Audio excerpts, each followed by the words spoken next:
If you work for a large company, you probably experience some level of chaos. Some processes get done in a painfully slow, bureaucratic and chaotic way. People get demotivated and unproductive. Why is that? Let me explain.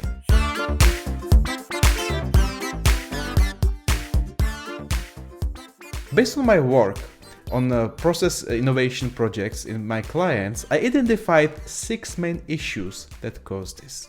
Let's have a look at those. Issue number 1 is called handoffs. Imagine a process done by 4 people here, and it can go like that. It can go person to person, back and forth.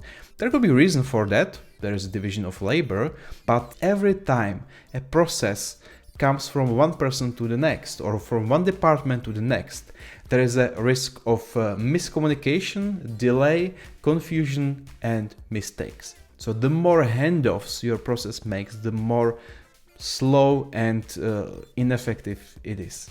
So what we try to do with our clients is just to remove as much of the handoffs as possible. And the less handoffs, the less process waste. Next one is called rework loops, and this is pretty serious as well. Imagine that Adam here submits something, maybe a request for a purchase order. Manager reviews. If it's okay, she can then approve or send it somewhere else. If it's not okay, she asks Adam to just rework it. That's normal, and there could be, let's say, fair reasons why rework loop exists. But what is true is in many cases the rework is a waste that could be reduced substantially, And anytime there's a rework loop in your process, you should always try to understand how much time people spend reworking and what are the main reasons why people do the rework. Okay?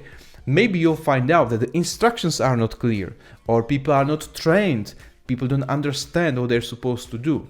And there is much more rework than needed. So rework loops are just like a potential for disaster. Number 3 are approval chains. It goes like that. For example, Adam wants to have his purchase order approved. Goes to Barbara, she approves, goes to Carl, and then to Evelyn. And maybe 3 months later, Adam can continue with his project. Why is that? Why approval chains take always so slow? And what are the consequences? Of course, the idea behind approval chains is good. Let's say if you have more people approve, there is a less risk of overspending, of doing something wrong, or making mistakes. But there are 2 big problems with those approval chains. First, when the approval chain takes too long, and it always takes, people are tempted to do things without the approval, like purchasing stuff without the purchase order, etc. Very risky stuff. It denies the whole approval chain. The second reason, which is very interesting and very surprising, is if you think more approvals will improve the quality of the decision, of the control, it's not. It's exactly the opposite.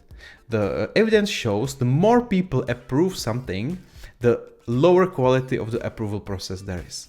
Why? If you look at this, you will see that here we have Carl, and he knows that Barbara already saw the document, and Evelyn will see it again. So Carl says, why should I read it really carefully when 2 other people will see that? And they all think the same. So it's not very effective. So let's say new generation of companies, Silicon Valley companies, they try to avoid those approval chains and try to put as much decision power to the teams themselves, because they know these approval chains very often don't work. Sometimes they could be, let's say, legally required, but if not, get rid of them. The next problem is on top of rework, and it's called batching. Let's say if you have like a rework loop like that, when Barbara approves invoices or payments, and she has a lot of work. She's a manager, she's very busy, she doesn't have time for things that doesn't provide any value to her personally. These people tend to not do it very often. They try to batch their work, maybe once a month or something, just to be more efficient, but they don't realize that they slow down the others. Also, sometimes they do realize and they do it anyway.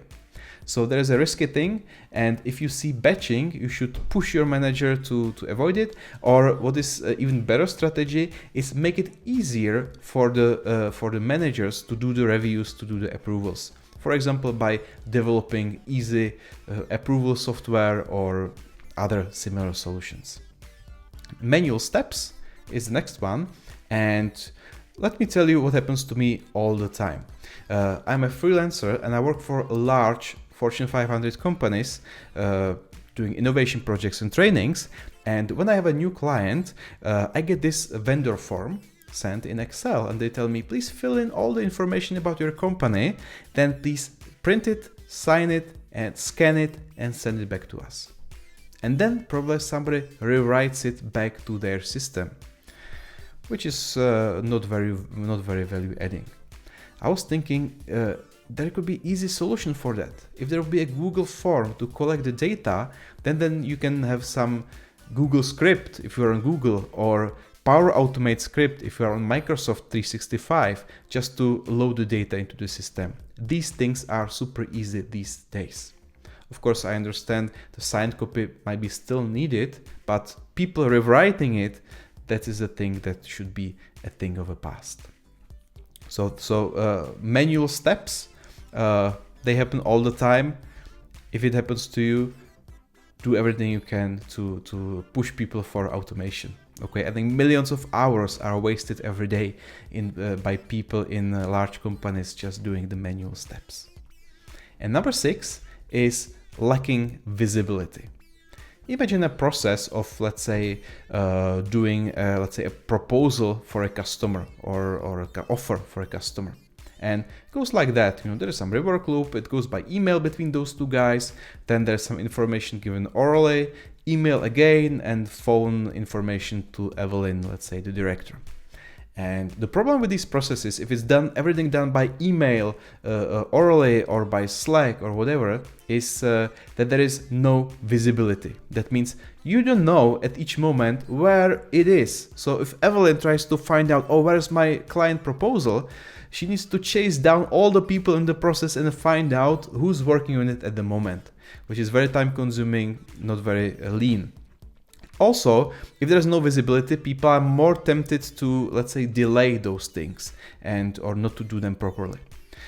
There's an easy example of a system that adds visibility to the process, which is a ticketing system, which you probably know from your IT help desk or from your customer service desk. Works very well. Everybody knows where is the thing, who's working on what, and how long it took. And there could be easy workflow systems that can add visibility. You can use Microsoft Teams, Microsoft Planner, you can use Trello or Asana, or just a spreadsheet. Anything you can do to improve the visibility of your process makes it better. Okay, so we're at the end. What you can do with it? Maybe you can't change everything. Maybe you can improve just a part of it. Even if it saves seconds, it makes sense to do that.